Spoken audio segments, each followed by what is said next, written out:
Entonces, después de tener una linda y corta introducción al libro de Hebreos, vamos a entrar a desempacar estos versículos que lleva titulado en el material Corramos con paciencia. Corramos con paciencia. Entonces, la supremacía de Cristo, Hebreos 1 al 3, vamos a ver ahora en esta hora la superioridad de Cristo, específicamente, pertinentemente, a los profetas. Y vamos a ver qué es aquí el Cristo incomparable. El autor confirmó a los creyentes hebreos fluctuantes la superioridad del Hijo. Si podríamos brevemente mirar al final, así como concluye el libro, dice en Hebreos 13:20, y el Dios de paz que resucitó de los muertos a nuestro Señor Jesucristo, el gran pastor de las ovejas, por la sangre del pacto eterno, os haga aptos en toda obra buena para que hagáis su voluntad, haciendo en él vosotros lo que es agradable delante de él por Jesucristo, al cual sea la gloria por los siglos de los siglos. Y el pueblo dice, amén. Os ruego, hermanos, que soportéis la palabra de exhortación, pues os he escrito brevemente. Sabed que está en libertad nuestro hermano Timoteo, con el cual, etcétera, iré a veros. Entonces vemos claramente que el libro está escrito evidentemente a creyentes. Estamos hablando de mayormente en base de nuestra primera fase, la justificación, que es por gracia por medio de la fe. Pues ahora vamos a ir corriendo pacientemente a segunda fase de nuestra vida cristiana, ahora la santificación, el cual Cristo hace. Pues Él santifica a los santificados, dice más adelante en capítulo 2. Entonces debemos entender aquello. Esto es a creyentes, esta enseñanza. Bien, entonces, pero eran hebreos y fluctuantes, tendientes a caer otra vez en las tradiciones. Y entendemos de que las escrituras evidentemente nos enseñan, nos van trayendo revelación. Los profetas inicialmente tenían un poco de información, pero al avanzar nos daban mayor información. Pues ahora el Señor Jesucristo viene y su mismo Hijo nos va a decir las cosas de Dios, nos va a anunciar estas cosas. Entonces es lo máximo, ¿verdad? Y estos hebreos fluctuantes debían entender de que pues lo referente a lo que el Hijo nos ha revelado es mucho más superior a lo que ellos por tendencia querían volverse. ¿Bien? Entonces, el autor de Hebreos declaró que la revelación del Hijo de Dios es superior a toda la revelación anterior. Es superior a toda la revelación anterior. Y me encanta que vamos a entrar, no nos va a dejar con el mero dicho, sino nos va a explicar por qué. Dice así, el versículo 1, la primera parte: Dios, habiendo hablado en otro tiempo a los padres por los profetas. Al principio, dice, Dios le dio la revelación especial a Israel a través de los profetas del Antiguo Testamento. Dios quiere revelar, Dios quiere anunciar, y Él usó el medio de profetas en el Antiguo Testamento. Él usó estos hombres que debían comunicar el mensaje de Dios hacia la gente. Vamos a leer Isaías 1:1. Cómo comunicó el mensaje, cómo es que Dios comunicó el mensaje al profeta Isaías. Visión de Isaías, hijo de Amós, la cual vio acerca de Judá y Jerusalén en días de Urías, Jotam, Acaz y Ezequías, reyes de Judá. Muy bien, entonces Dios evidentemente comunicó a Isaías por medio de una visión. Vamos a Jeremías, capítulo 1, versículos 1 al 10. Las palabras de Jeremías, hijo de Hilcías, de los sacerdotes que estuvieron en Anatot, en tierra de Benjamín, palabra de Jehová que le vino en los días de Josías, hijo de Amón, rey de Judá, en el año 13º de su reinado. Le vino también en días de Joacín, hijo de Josías, rey de Judá, hasta el fin del año 11 de Sedequías, hijo de Josías, rey de Judá, hasta la esclavitud de Jerusalén, en el mes 5. Vino pues palabra de Jehová a mí, diciendo: antes que te formase en el vientre te conocí, y antes que nacieses te santifiqué, te di por profeta a las naciones. Y yo dije: ah, Señor Jehová, he aquí, no sé hablar. Gracias. Entonces vemos de que a través de al profeta Isaías fue por medio de una visión, pero al profeta Jeremías fue su voz. Entonces él lo que oyó, comunicó y escribió a través de la inspiración del Espíritu Santo. Entonces dice la segunda parte del versículo: habiendo hablado muchas veces y de muchas maneras. Dios quiere comunicar un mensaje, hermanos. Dios quiere comunicarse al hombre y ha usado diversas formas para hacerlo. Hoy en día tenemos su palabra, que fue sí entregado en diversas maneras, pero lo tenemos aquí completo, hermanos, y es precioso. Lastimosamente, como creyentes que somos, no valoramos como deberíamos, ¿verdad? Pero lo lindo sí es, ¿se acuerdan el efecto Cantinflas, verdad? Mientras más nos sumergimos, más gusto nos da, ¿verdad? Y más ganas nos da de estudiarlo, de explorarlo como estudiantes de la Biblia, ¿verdad? Entonces, es importante entender de que Dios comunicó al hombre. Hay algunos que enseñan, pues nadie puede entender las cosas de Dios, ¿verdad? Y es verdad, hay un versículo que habla de aquello, hay varios versículos que no vamos a entender a cabalidad toda la grandeza de Dios. Pero lo que necesitamos entender de Dios, Dios claramente lo comunicó, hermanos. Y Dios nos ha dado la mente de Cristo, dice Corintios. No solamente, sino nos ha dado el Espíritu Santo. Y el Espíritu Santo sí conoce las cosas profundas de Dios. Entonces, en tiempos pasados, Dios reveló sus planes a los profetas a través de sueños y visiones. Sueños y visiones. Veamos Daniel 2:1.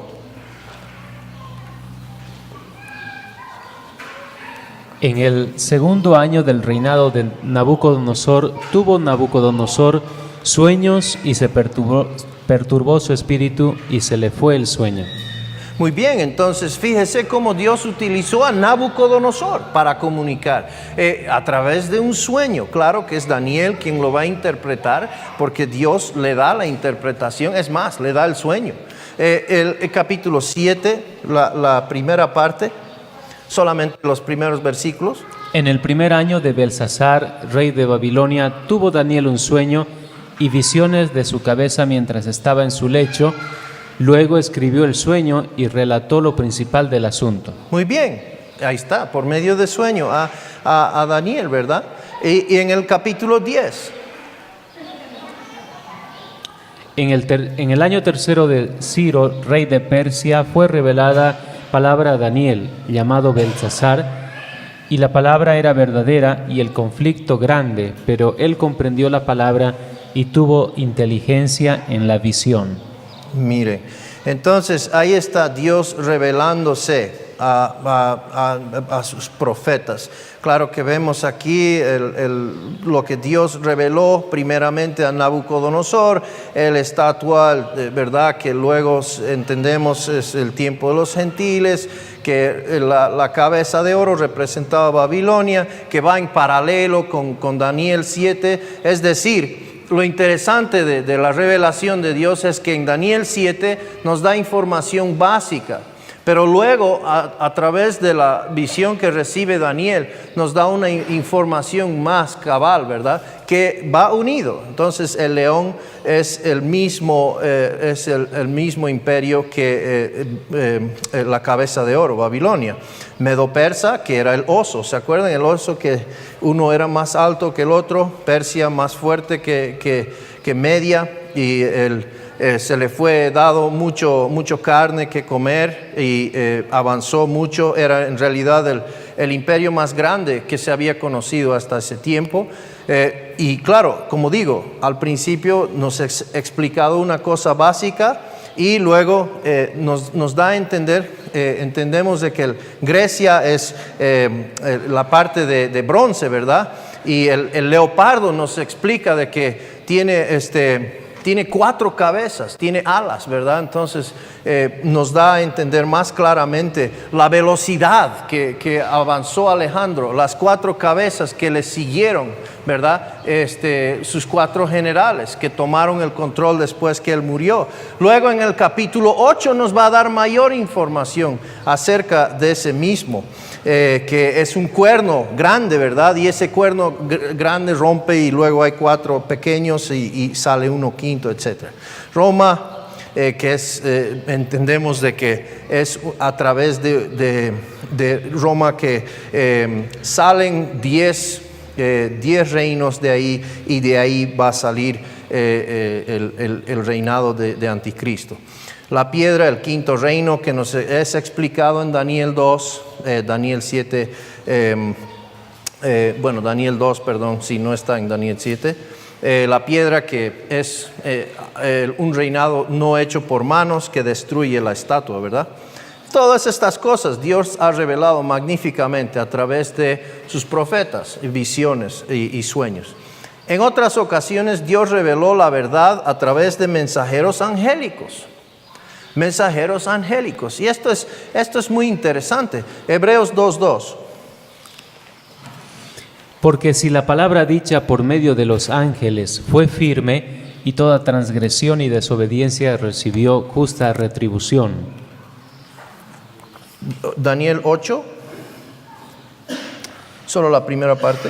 En el año 3 del reinado del rey Belsasar, me apareció una visión a mí, Daniel, después de aquella que me había aparecido antes.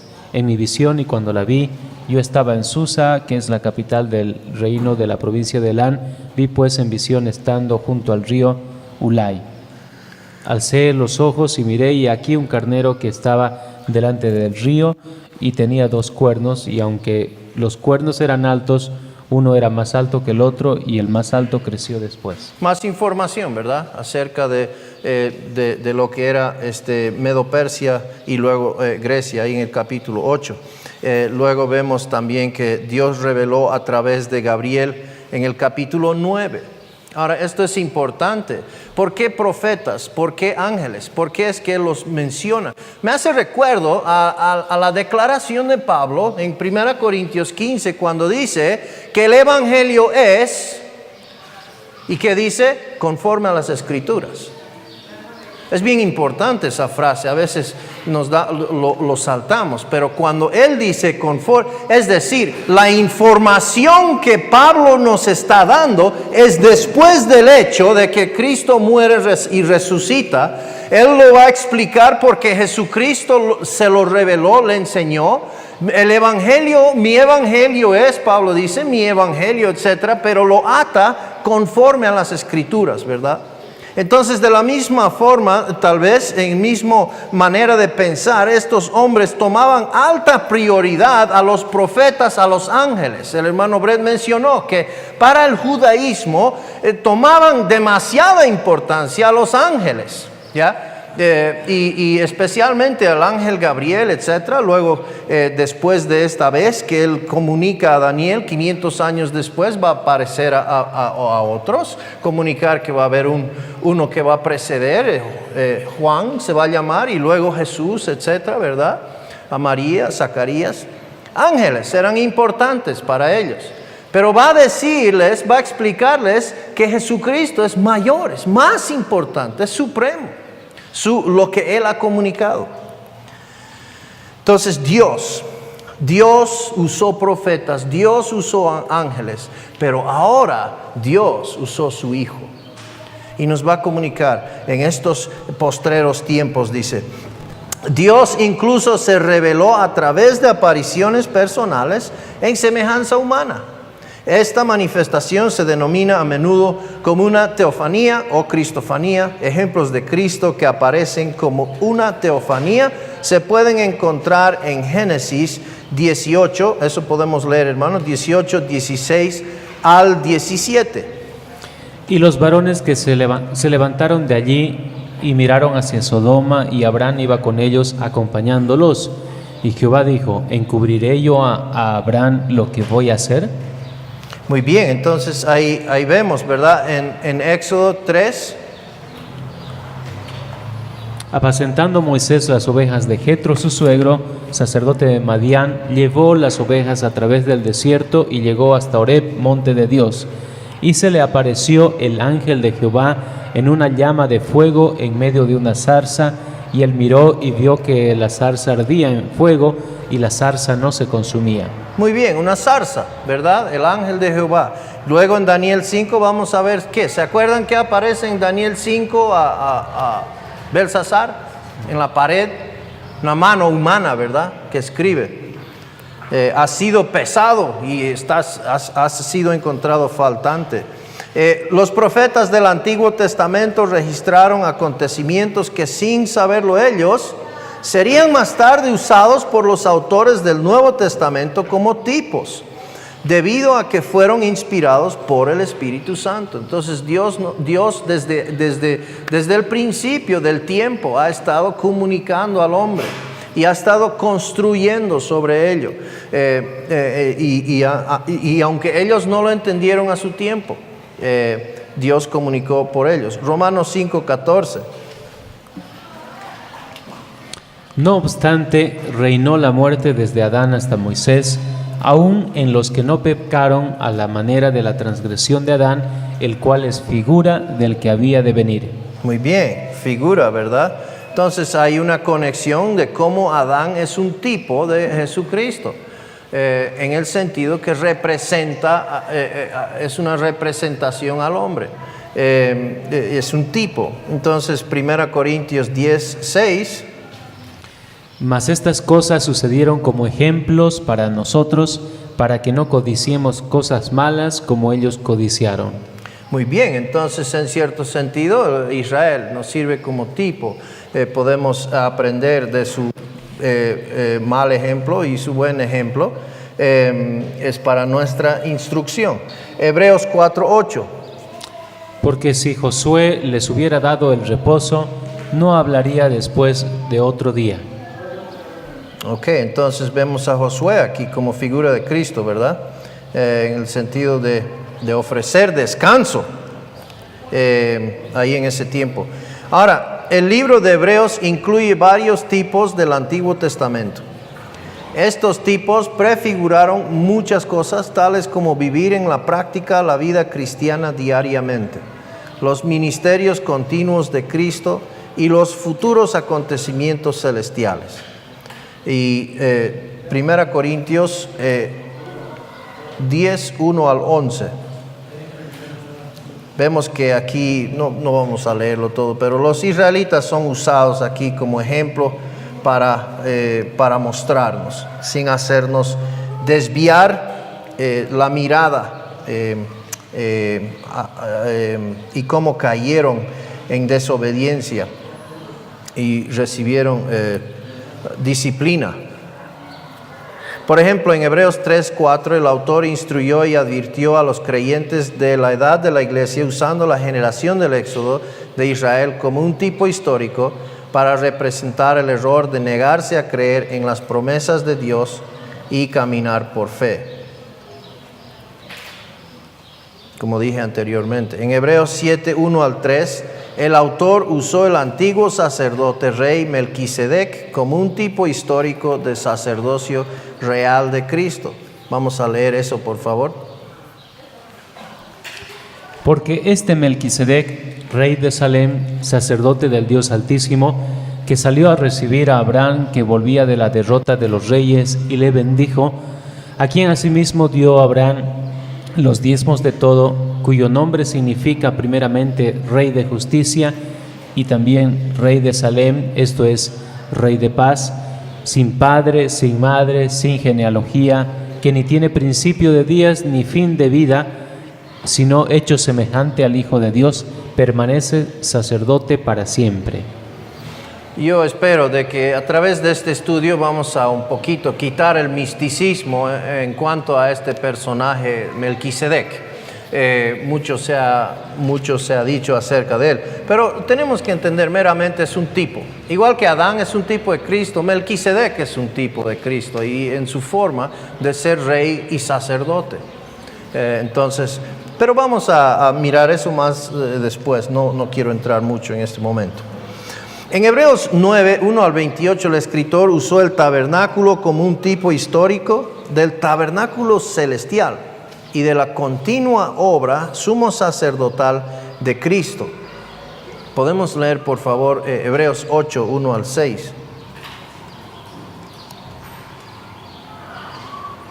Ahora bien, el punto principal de lo que venimos diciendo es que tenemos tal sumo sacerdote, el cual se sentó a la diestra del trono de la majestad en los cielos, ministro del santuario y de aquel verdadero tabernáculo que levantó el Señor y no el hombre, porque todo sumo sacerdote está constituido para presentar ofrendas y sacrificios, por lo cual es necesario que también éste tenga algo que ofrecer.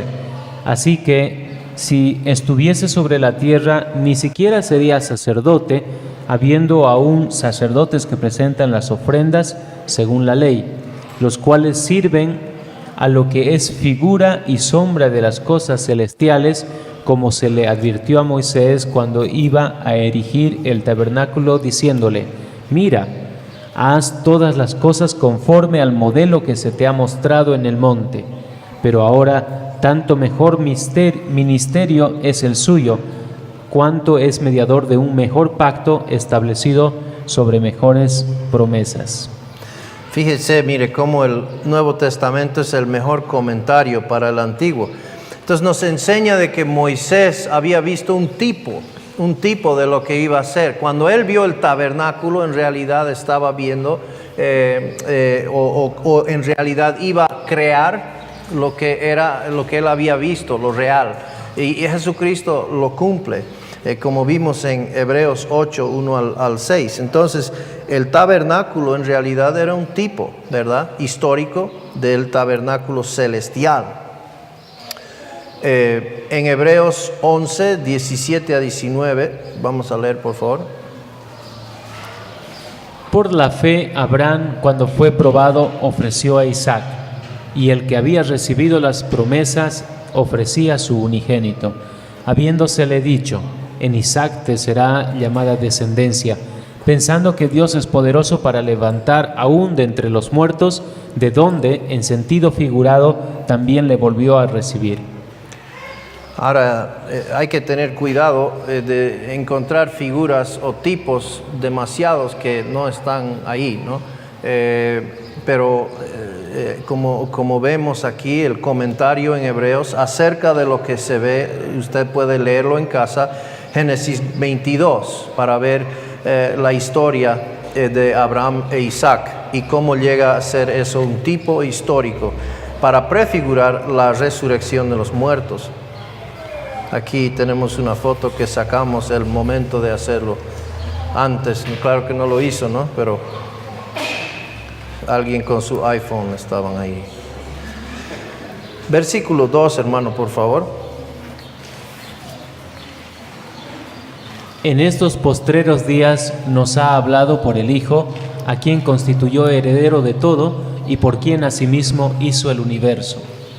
Ahora, en estos postreros días nos ha hablado por el Hijo. La revelación del Nuevo Testamento dada por Jesucristo es la culminación de la revelación del Antiguo Testamento dada por Dios a través de los profetas. Leeremos por favor Lucas 9, 28 al 36.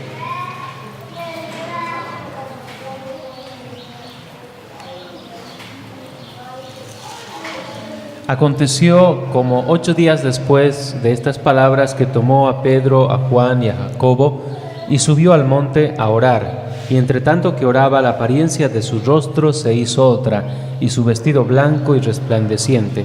Y aquí 2 varones que hablaban con él, los cuales eran Moisés y Elías, quienes aparecieron rodeados de gloria y hablaban de su partida, que iba a Jesús a cumplir en Jerusalén. Y Pedro y los que estaban con él rendidos de sueño, estaban rendidos de sueño, mas permaneciendo despiertos, vieron la gloria de Jesús y a los 2 varones que estaban con él.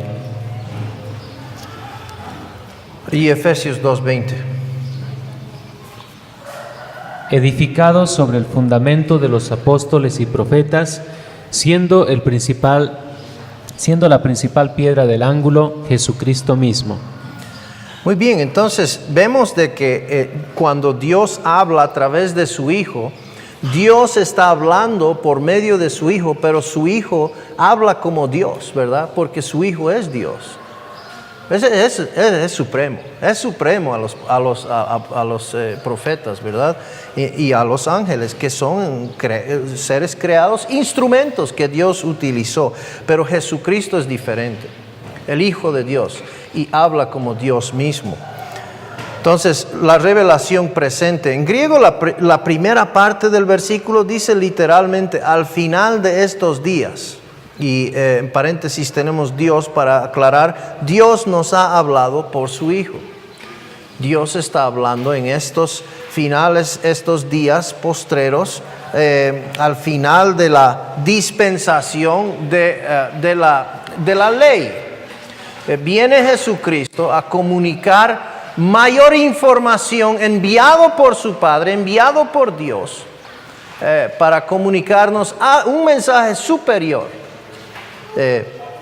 La declaración al final de estos días se refiere a los últimos días de la dispensación del Antiguo Testamento de la ley. Eso es importante. Parte de la enseñanza de Jesucristo, evidentemente, es especialmente la última parte, es para la iglesia. Está preparando a sus discípulos, pero no toda la enseñanza de Jesucristo, especialmente al principio, es referente o se puede aplicar directamente a la iglesia, pues está viviendo todavía bajo la dispensación de la ley. Entonces, este fue el periodo en el cual Cristo había nacido y vivido. Leeremos que es precisamente cuando debía ocurrir, que Jesucristo nació de una mujer bajo la ley. En Gálatas 4:4, por favor. Pero cuando vino el cumplimiento del tiempo, Dios envió a su Hijo, nacido de mujer y nacido bajo la ley. Dios comenzó su revelación con los profetas del Antiguo Testamento. Él concluyó su revelación con Jesucristo. Cuando el apóstol Juan recibe su revelación mucho después que Jesucristo, que estaba en la carne, aquí en la tierra, de esa manera, pero ¿cómo recibe Juan su revelación? ¿Acaso no era el mismo Señor Jesucristo? Entonces es el Señor Jesucristo que ahora les está comunicando, está dando mayor revelación. Entonces su revelación con Jesucristo, quien era muy superior a los profetas del Antiguo Testamento. Por favor, Deuteronomio 18:15. Profeta de en medio de ti, de tus hermanos, como yo, te levantará Jehová tu Dios, a él oiréis. Juan 1:14-18. Escuche por favor estos versículos. Y aquel Verbo fue hecho carne y habitó entre nosotros, y vimos su gloria, gloria como del unigénito del Padre, lleno de gracia y de verdad. Juan dio testimonio de él y clamó diciendo: Este es de quien yo decía, el que viene después de mí es antes de mí, porque era primero que yo, porque de su plenitud tomamos todos y gracia sobre gracia. Pues la ley por medio de Moisés fue dada, pero la gracia y la verdad vinieron por medio de Jesucristo. A Dios nadie le vio jamás. El unigénito Hijo que está en el seno del Padre, Él le ha dado a conocer. Muy bien, entonces Dios nos hace conocer por medio de su Hijo, quien es lleno de verdad, lleno de gracia, nos comunica, nos da esta revelación. Hechos 3, 22 al 26. Porque Moisés dijo a los padres: el Señor vuestro Dios os levantará profeta de entre vuestros hermanos como a mí, a él oiréis en todas las cosas que os hable. Y toda alma que no oiga a aquel profeta será desarraigada del pueblo. Y todos los profetas desde Samuel en adelante, cuantos han hablado, también han anunciado estos días. Vosotros sois los hijos de los profetas y del pacto que Dios hizo con nuestros padres, diciendo a Abraham: en tu simiente serán benditas todas las familias de la tierra. A vosotros primeramente Dios, habiendo levantado a su Hijo, lo envió para que os bendijese, a fin de que cada uno se convierta de su maldad. Tal vez Ana y Simeón, ¿se acuerdan? Ellos entendieron ese pasaje y estaban con plena confianza de que Dios iba a comunicar. Y cuando vieron al Señor Jesucristo, alabaron, ¿verdad? Lo que Dios iba a hacer por medio de Él. Lucas 24, claro, vemos ahí al Señor Jesucristo en camino a Emaús, ¿verdad? Enseñando todas las cosas. Wow, lo que habrán escuchado en ese camino, ¿verdad? Pero Jesucristo les comunicó aquello. La revelación dada por el Hijo de Dios es muy superior a las revelaciones anteriores, debido a la naturaleza suprema de Cristo y la preeminencia de sus logros. Si hay algo que usted se lleva a través de este estudio esta semana, espero que sea la persona de Cristo. Espero que sea usted esta semana, al igual que yo, creciendo en la gracia y conocimiento de nuestro Señor Jesucristo.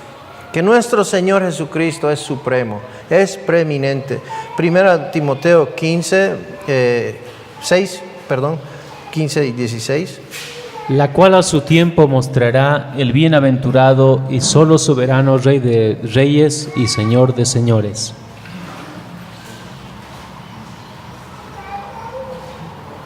Sabemos que la ley, según Hechos 7:53, la ley fue revelada por los ángeles, pero sabemos también ahora que Cristo es superior. ¿A quién constituyó heredero de todo? Jesús es el supremo y legítimo dueño del universo. Y podríamos leer todo el Salmo 2 para ver desde perspectiva de Dios cómo considera. Pero Jesucristo ha sido Jesucristo ha sido hecho por Dios el dueño del universo. Hebreos 2, 5 al 10. Porque no sujetó a los ángeles el mundo venidero, acerca del cual estamos hablando, pero alguien testificó en cierto lugar diciendo: ¿qué es el hombre para que te acuerdes de él, o el hijo del hombre para que le visites? Le hiciste un poco menor que los ángeles, le coronaste de gloria y de honra, y le pusiste sobre las obras de tus manos. Todo lo sujetaste bajo sus pies, porque en cuanto le sujetó todas las cosas, nada dejó que no sea sujeto a él, pero todavía no vemos que todas las cosas le sean sujetas. Pero vemos a aquel que fue hecho un poco menor que los ángeles, a Jesús, coronado de gloria y de honra a causa del padecimiento de la muerte, para que por la gracia de Dios gustase la muerte por todos, porque convenía a aquel por cuya causa son todas las cosas, y por quien todas las cosas subsisten, que habiendo de llevar muchos hijos a la gloria, perfeccionase por aflicciones al autor de la salvación de ellos. Muy bien, entonces ahí vemos la confirmación del Salmo 2, que era profetizado, que como autoridad de todas las naciones a quien todos rendirán homenaje. Entonces vemos ahí en el Salmo 2, esto es profetizado, y en Hebreos 2, ahí estamos mirando cómo es el proceso de cómo llega a ser legítimamente el heredero de todo, como Dios lo hizo todo esto. Y por quien asimismo hizo en la Biblia de las Américas también el universo. Siendo Dios, Jesús es el co-creador de todo lo que existe. Y Juan, los primeros 3 versículos, ¿verdad?, nos explican aquello que Él es el verbo, que Él fue antes. Podemos leerlo, por favor, hermano. En el principio era el verbo, y el verbo era con Dios, y el verbo era Dios. Este era en el principio con Dios. Todas las cosas por Él fueron hechas, y sin Él nada de lo que ha sido hecho fue hecho.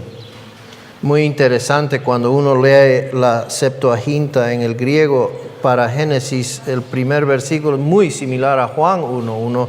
En el principio creó Dios los cielos y la tierra, y la tierra estaba desordenada, etcétera, etcétera. Y dijo Dios, y llamó Dios, etcétera. Vemos ahí que el verbo es Jesucristo mismo. Entonces, siendo Dios, Jesús es el co-creador de todo lo que existe. Haremos el hombre a nuestra imagen, ¿verdad? Cuando Dios habló el universo a la existencia en Génesis 1, Jesús fue quien habló. Jesús es llamado el verbo, como vimos en los primeros 3 versículos de Juan 1. Versículo 14, por favor, del 1 otra vez. Y aquel verbo fue hecho carne y habitó entre nosotros, y vimos su gloria, gloria como del unigénito del Padre, lleno de gracia y de verdad. Y ahí están los versículos en Génesis 1 de cuando Dios habla, su voz, el verbo habla en existencia todo lo creado. Colosenses 1, 16 y 17, por favor. Porque en Él fueron creadas todas las cosas, las que hay en los cielos y las que hay en la tierra, visibles e invisibles, sean tronos, sean dominios, sean principados, sean potestades. Todo fue creado por medio de Él y para Él. Y Él es antes de todas las cosas, y todas las cosas en Él subsisten. Muy bien, vemos de que Jesucristo es Dios. Es como dice ahí, co-creador, ¿verdad? El universo fue sabiamente e inteligentemente diseñado a través de las acciones creativas personales del Verbo Jesucristo, a través de un diseñador inteligente. Esta creación no sucedió por accidente, hay un diseño detrás de ello. Todo funciona en marcha a cabalidad como el diseñador lo puso en su lugar. El versículo 3 empieza así: el cual siendo el resplandor de su gloria. El Hijo es supremo y ha revelado la esencia de la gloria de Dios. El Facebook, tenemos el perfil, ¿verdad? El selfie en Facebook, y cada día uno puede cambiar su selfie, ¿no? Su perfil, ¿verdad? Bueno, Jesucristo es el perfil de Dios. No físicamente, pero en el sentido de cómo Dios es. Y Dios nos ha revelado su persona, su esencia, su gloria a través de Jesucristo. Isaías 9, por favor.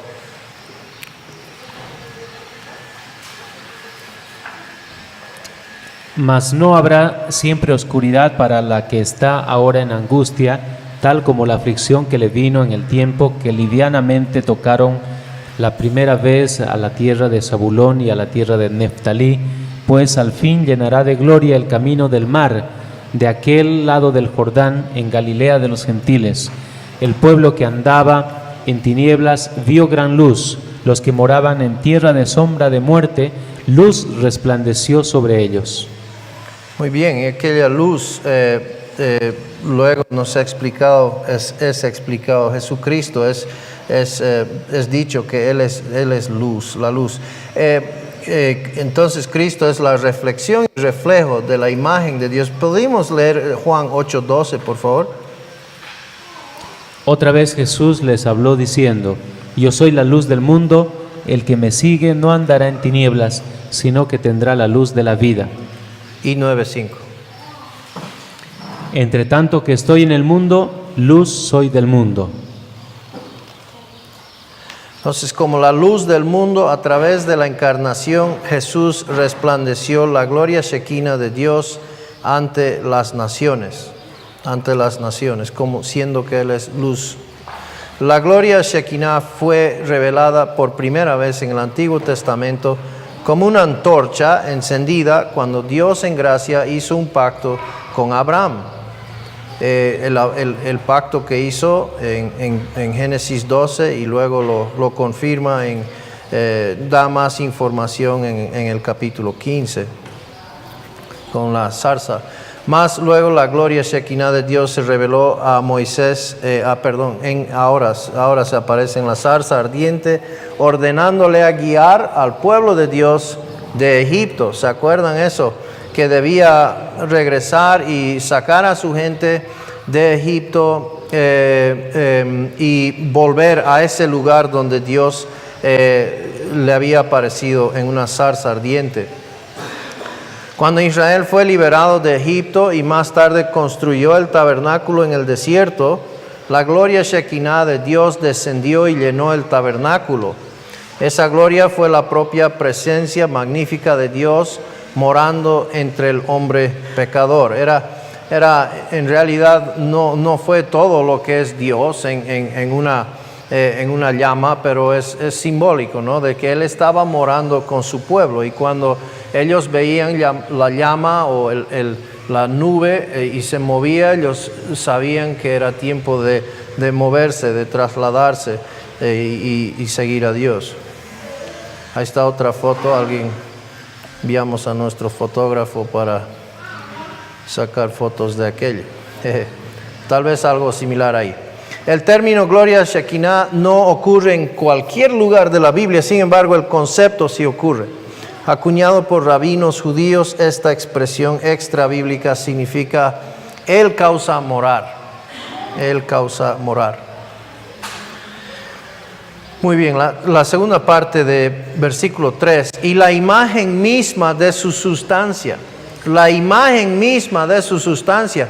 Ya que Jesús es Dios, Él comparte todos los atributos divinos que Dios el Padre posee. Colosenses 2:9. Porque en Él habita corporalmente toda la plenitud de la deidad. Muy bien, entonces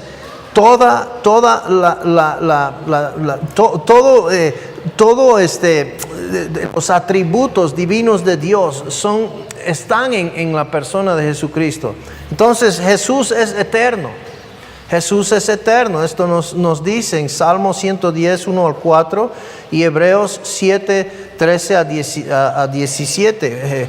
Juan dijo, aquel que viene antes de mí. Bueno, Jesús nació 6 meses después o qué sé yo. Entonces, claro, es que Jesús es eterno. Y no está sujeto a tiempo. Jesús es inmutable. Esto significa que Él no cambia con el transcurso del tiempo y de hecho es completamente imposible de ser cambiado. Hebreos 13:8, por favor. Inmutable, Jesucristo. Jesucristo es el mismo ayer y hoy y por los siglos. Fíjese que Jesucristo no cambia. Entonces el mismo Jesucristo que usted lee en la Biblia es aquel mismo Jesucristo que quiere caminar con usted hoy en una amistad de compañerismo, de mano en mano. Entonces usted puede conocer al Señor Jesucristo a través de las Escrituras y saber de que Él es igual y será igual, no cambiará, no cambiará. Jesús es omnisciente. Él sabe todo lo que hay que saber acerca de todos los temas. Apocalipsis 2:18. Y escribe al ángel de la iglesia en Tiatira, el Hijo de Dios, el que tiene ojos como llama de fuego y pies semejantes al bronce bruñido, dice esto. Muy bien, aquel que tiene ojos, que ve todo, ¿verdad? Versículo 23. Y a sus hijos heriré de muerte, y todas las iglesias sabrán que yo soy el que escudriña la mente y el corazón, y os daré a cada uno según vuestras obras. Fíjese, yo sé lo que yo estoy pensando. Bueno, generalmente, no siempre. No siempre tiene sentido lo que estoy pensando. Yo no sé lo que usted está pensando. No puedo saber, a no ser que usted me lo revele. Pero el Señor Jesús sabe. El Señor Jesús sabe. Y es parte de quién Él es, omnisciente. Jeremías 17:10, fíjese. Yo Jehová, que escudriño la mente y pruebo el corazón, para dar a cada uno según su camino, según el fruto de sus obras. Muy bien, es Jehová quien escudriña el corazón. Dios conoce nuestro corazón y está interesado. ¿Cómo está nuestro caminar? No es lo que Dios está interesado que yo siga con rituales por meramente seguir rituales. Eso es lo que hicieron los fariseos y los saduceos. Y Jesucristo fue duro con ellos, porque por fuera actuaban de una manera, pero por dentro, que Dios Jesucristo, siendo omnisciente, conocía su corazón, estaban lejos de Él. Entonces Jesús es también omnipresente. Siendo Dios, Él está presente en todas partes, en todo momento. Fíjese, qué increíble, ¿verdad? Satanás, pensamos que, wow, está claro como un león rugiente, pero es uno y Él está en un lugar. En cambio, Jesucristo es omnipresente. No podemos ni empezar a comparar el poder de Jesucristo con un ser creado, Satanás. Mateo 28:20. Enseñándoles que guarden todas las cosas que os he mandado, y he aquí, yo estoy con vosotros todos los días hasta el fin del mundo. Amén. No se olvide aquello, querido hermano y hermana. Jesús está con su promesa y está con nosotros en todo tiempo. Jesús es omnipotente. Él tiene un poder ilimitado y es capaz de hacer cualquier cosa que sea. ¿Sabe qué? Eso no es pura o mera palabra. Eso no es charla. Eso no es algún político que dice yo haría cualquier cosa por ti. Jesucristo lo demostró. Y sabe que Él lo hizo por usted y por mí. Entonces Él hizo y Él hará cualquier cosa. En ese sentido, Él es omnipotente. Juan 1:3. Todas las cosas por Él fueron hechas, y sin Él nada de lo que ha sido hecho fue hecho. El versículo 10. En el mundo estaba, y el mundo por Él fue hecho, pero el mundo no le conoció. Tremendo, ¿verdad? Tener a este ser aquí en la tierra y no reconocerlo. El hombre está buscando a través de la sabiduría humana. Dios usa las cosas tontas de este mundo para traer su sabiduría, para traer su poder, para hacer una realidad su salvación. Utilizó, por ejemplo, usted piensa que la máxima expresión de lo que usted haría en esta vida es morir. Lo máximo que usted va a hacer es morir. No, eso me parece tonto. Yo lo que voy a hacer es en mis fuerzas, voy a esforzarme, voy a trabajar, voy a dejar un legado, ¿verdad? Para mis hijos, mis nietos. Eso es lo máximo que yo voy a hacer en la vida. Jesucristo lo máximo que hizo en la vida fue morir. Eso es tontería. Eso es tontería para los hombres, pero para Dios es sabiduría. Dios llevó adelante la salvación de una manera única que solamente Dios puede hacer. ¿Cómo es que el pecado entró por el hombre y por ende llegó la muerte? La muerte es un resultado de la falencia, de desobediencia del hombre. Y cómo Dios, en su sabiduría y su increíble poder, a través de la muerte puede causar vida. Eso es increíble. Pero ese es el Dios supremo que tenemos, hermanos. Ese es el poder de Dios para salvación. Y es tontería para el hombre. Es tan tonto, hermanos, que el Señor Jesucristo, estando aquí en la tierra, fueron ciegos y no lo vieron. Si lo hubiesen visto, dice la palabra, no lo hubiesen crucificado. Si lo hubiesen entendido. Y es nuestro deber, hermanos. Dios nos ha dado el tremendo privilegio de comunicar este precioso mensaje. Que no lo hagamos, hermanos, de mala gana, que no lo hagamos, hermanos, con una carga, sino con un tremendo sentir del honor que Dios nos da, inclusive que nos permita sufrir por Él. Qué tremendo privilegio comunicar este mensaje de que por medio de la muerte Dios pueda traer salvación al hombre. Es porque Jesús es omnipotente.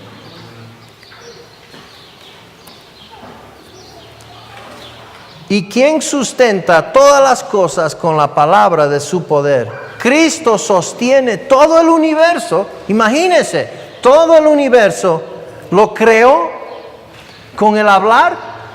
Todo el universo lo sostiene con el hablar. Eso es poder. Yo tengo poder para destruir a las personas con mi palabra. Lo único, a veces... No sé, hay días, ¿no? Pero Jesús creó el mundo. El Señor Jesús sostiene el mundo con su hablar. Marcos 4, 35 al 41, por favor. Aquel día, cuando llegó la noche, les dijo: pasemos al otro lado. Y despidiendo a la multitud, le tomaron como estaba en la barca, y había también con él otras barcas. Pero se levantó una gran tempestad de viento y echaba las olas en la barca, de tal manera que ya se anegaba. Y él estaba en la popa, durmiendo sobre un cabezal, y le despertaron y le dijeron: Maestro, ¿no tienes cuidado que perecemos? Y levantándose, reprendió al viento y dijo al mar: Calla, enmudece. Y cesó el viento y se hizo grande bonanza. Y les dijo: ¿Por qué estáis así amedrentados? ¿Cómo, no tenéis fe? Entonces temieron con gran temor y se decían el uno al otro: ¿Quién es este que aún el viento y el mar le obedecen? Mire, solo el hablar, ¿verdad? Y lo calma la tormenta. Colosenses 1:17, y con esto vamos a terminar. Y Él es antes de todas las cosas, y todas las cosas en Él subsisten. Hermanos, que podamos reconocer aquello. Así como los lectores hebreos tenían que reconocer de que la revelación, las cosas que nos fueron dadas por medio del Señor Jesucristo son mucho mayores a las cosas antiguas, a los profetas, etc. No quiere desacreditar que Dios los utilizó, sí los usó. Pero es mucho mayor el Hijo que es eterno, es inmutable, es omnisciente, omnipresente, omnipotente. Ninguno de los otros medios, hermano, que Dios utilizó en el pasado podían decirse eso. Jesús es todo aquello en una persona. Dios nos ha revelado a través de la persona de Jesucristo aquellas cosas que nos quiso comunicar.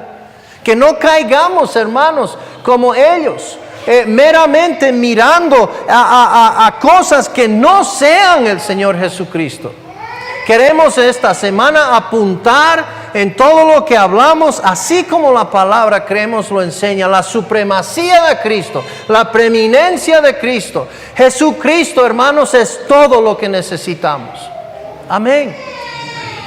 Hermanos, que aprendamos a caminar como creyentes, contando con la persona de Jesucristo, contando lo que Jesucristo hizo por nosotros. ¿Y qué hizo Jesucristo? No solamente murió por nuestras transgresiones, sino que nos llevó a la cruz con Él para que podamos estar, hermanos, hallados por el poder de Dios, por el poder de Cristo, identificados con Cristo, pero, hermanos, hemos muerto al pecado. Entonces, si hemos muerto al pecado, hemos sido libertados de la relación de esa unión que había con el pecado alguna vez. Eso ha sido rota. Entonces, tenemos libertad, hermanos. ¿Por qué habría de volver yo a lo que una vez era esclavo? Y esto es lo que tenemos que entender, de que Hebreos nos está hablando para hoy, para ahora. Y Jesucristo nos ha sido dado para que andemos, y Él quiere hacernos libres, libres de verdad. Que podamos disfrutar de la abundancia, que podamos tomar su yugo y disfrutar del refrescamiento que Él tiene para darnos, hermanos. ¿Y sabe qué es lo precioso? Que aunque Él, hermanos, no nos promete cambiar las circunstancias, sí nos promete, hermanos, que podamos tener gozo, paz, paciencia, benignidad a través de esas circunstancias. Y si yo no estoy disfrutando de la paz y el gozo del Señor, si no lo estoy experimentando hoy como creyente, ¿qué pasa? Algo debe estar mal. Despierta, creyente, porque Cristo lo tiene para dar hoy, ahora. Y es algo que nos ha regalado la posibilidad de disfrutar aquello. Y no seamos como los lectores hebreos que querían caminar una vez más por las fuerzas, por lo antiguo, ¿verdad? Aprendamos de estas enseñanzas. Yo deseo, hermanos, que realmente esta semana sea de provecho para su vida cristiana. Yo estoy ansioso de lo que el Señor va a hacer esta semana. Y quiero aprender, quiero crecer juntamente con ustedes, como siempre lo he hecho aquí, hermanos. Aprecio mucho estar y espero que este tiempo realmente, hermanos, sea un tiempo, hermanos, donde usted llegó una persona, pero se va otra, fortalecido, conociendo mayor de la gracia de Dios, para poder contar con ello, hermano, para en su vida experimentar más y más del poder de Dios.